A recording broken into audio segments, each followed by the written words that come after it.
அஸ்ஸலாமு அலைக்கும் உறவுகளே, இன்றைக்கி நம்ம 1/2 லிட்ரு கடலெண்ணெய் பாட்டில் மந்த்ரா பாட்டிலில் சுவிட்ச் பாக்ஸ் எப்படி செய்கிறது அப்படின்னு பார்க்க போகிறோம். திஸ் வீடியோ ஸ்பான்சர்டு பை பைமோட் ஷாப்பிங் ஆப். இந்த அப்ளிகேஷன் வந்து ப்ளே ஸ்டோர் ஆப் ஸ்டோரில் அவைலபிளாக இருக்குது. இந்த அப்ளிகேஷனோட லிங்க் டிஸ்கிரிப்ஷனில் இருக்குது, செக் பண்ணிக்கோங்க. இதில் நமக்கு தேவையான மளிகை பொருள் எல்லாமே குறைவான விலையில் வாங்கிக்கிடலாம். இப்போ நம்ம இதை பிளேடை வச்சு கீறி அந்த ஸ்டிக்கரை உரித்து எடுத்துக்கிடுவோம். ஸ்டிக்கரை கிழிச்சு எடுத்துகிட்டு இப்போ அதில் 2 ப்ளக்கு ஒரு சுவிட்ச் வைக்க போகிறோம். அந்த சுவிட்சு ப்ளக்கு வைக்கிறதுக்கு தகுந்தாப்பில் மார்க் பண்ண போகிறோம். அதுக்கு சைடு கனெக்ட் பண்ணிக்கிட்டோம். இப்போ பாட்டில் திருப்பி வச்சு சென்ட்ரு மார்க் பண்ணிக்கிடுவோம். சென்ட்ரு மார்க் பண்ணிவிட்டு 3.5 சென்டிமீட்டர் வச்சு மார்க் பண்ணிவிட்டு நீளமாக ஒரு கோடு போட்டுக்கோங்க. போட்டுட்டு 2 சைடும் கோடு போட்டுட்டு இப்போ பாட்டில் திருப்பி வச்சு சைடு கனெக்ட் பண்ணி மார்க் பண்ண போகிறோம். ப்ளக்கு அகலத்தை மார்க் பண்ண போகிறோம். அதுக்கு லைட்டாக மார்க் பண்ணிட்டு 3.2 சென்டிமீட்டர் வைங்க. அதே மாதிரி இந்த சைடும் கனெக்ட் பண்ணி 3.2 சென்டிமீட்டர் வைக்கணும். வச்சுட்டு அடுத்து அதில் வந்து சென்டர் கனெக்ட் பண்ணி மார்க் பண்ணிவிட்டு சுவிட்சுக்கு 2 சென்டிமீட்ரு அளவு கனெக்ட் பண்ணிக்கோங்க. கனெக்ட் பண்ணிவிட்டு எல்லாத்தையும் கோடு போட்டுக்கோங்க.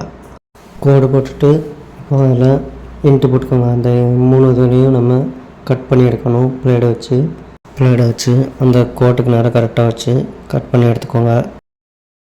இதே மாதிரி அந்த ப்ளக்குக்கும் கட் பண்ணி எடுத்துக்கிடுவோம். கட் பண்ணி எடுத்துகிட்டு இப்போ ஒயர் போடுறதுக்கு இந்த மூடியில் ஒரு ஹோல்ஸ் போடணும். அதுக்கு சென்டரில் மார்க் பண்ணிக்கோங்க. மார்க் பண்ணிவிட்டு கேபிள் ஒயர் போடுற மாதிரி ஓட்டை போட்டு எடுத்துக்கிறோம். இப்போ இந்த ப்ளக்கு வச்சு நம்ம கனெக்ஷன் கொடுக்கணும் ஒயரு.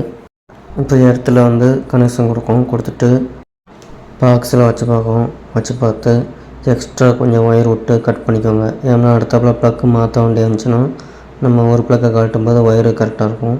இப்போ அடுத்ததாக இன்னொரு ஒயரை சீவி பேஸில் கொடுப்போம். பேஸில் கனெக்ஷன் கொடுத்துட்டு இப்போ அந்த பாக்ஸில் வச்சு எக்ஸ்ட்ரா ஒயர் விட்டு சுவிட்சுக்கு தகுந்தாப்பில் ஒயரை கட் பண்ணி எடுத்துக்கோங்க. கட் பண்ணி எடுத்துகிட்டு இப்போ சுவிட்சு கனெக்ஷன் கொடுப்போம். அதில் பேஸை கொடுத்துக்கோங்க.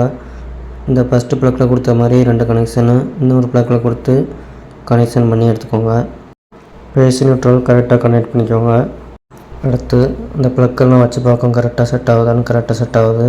இப்போது கேபிள் வந்து கனெக்ஷன் கொடுக்க போகிறோம். அதுக்கு அந்த மூடியில் கேபிள் ஒயரை விட்டு இந்த எர்த்து ஒயரை வச்சு டேப் அடிச்சுக்கோங்க. எர்த்து நம்ம கொடுக்கலாம், இல்லைன்னா வேண்டாம்னு விட்டுடலாம். டேப் அடிச்சுட்டு இப்போ இழுத்து பார்க்க வழியே வரல. இப்போ அந்த ஒயரை உள்ளே விட்டு பேஸை வந்து சுவிட்சில் கொடுத்துக்கோங்க. நியூட்ரலில் வந்து லெஃப்ட் சைடு கொடுத்துக்கோங்க. இந்த மாதிரி கொடுத்துக்கோங்க. கனெக்ஷன் பண்ணிட்டு ப்ளக்கு சுவிட்சை கரெக்டாக பாக்ஸில் வச்சு ஸ்க்ரூவை போட்டு மாட்ட போகிறோம். ஸ்க்ரூவை போட்டு எல்லாத்தையும் நல்லா டைட் வச்சுக்கோங்க. எல்லா ஸ்க்ரூவையும் நல்லா டைட் வச்சுக்கோங்க, ஃபுல்லாக உருவாத மாதிரி. இப்போ பாக்ஸ் ரெடி ஆகிடுச்சு. இப்போ செக் பண்ணி பார்க்க போகிறோம். ப்ளக்கில் மாட்டிட்டு டெஸ்ட் லேம்ப் வச்சு செக் பண்ணி பார்ப்போம். நல்லா ஒர்க் ஆகுது. இந்த மாதிரி தான் நம்ம சுவிட்ச் பாக்ஸ் வந்து ரெடி பண்ணணும்.